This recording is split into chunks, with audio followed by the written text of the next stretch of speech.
Fillers are used to add volume to parts of the face that we lose volume as part of the aging process. So that can include the cheek or mid-face area, nasolabial folds, even into the temples, really almost anywhere that a person's going to lose volume.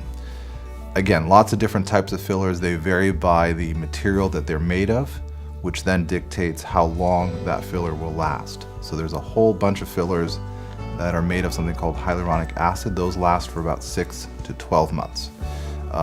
There are a couple that last a little bit longer than that, like Radiesse, which lasts for about a year to a year and a half.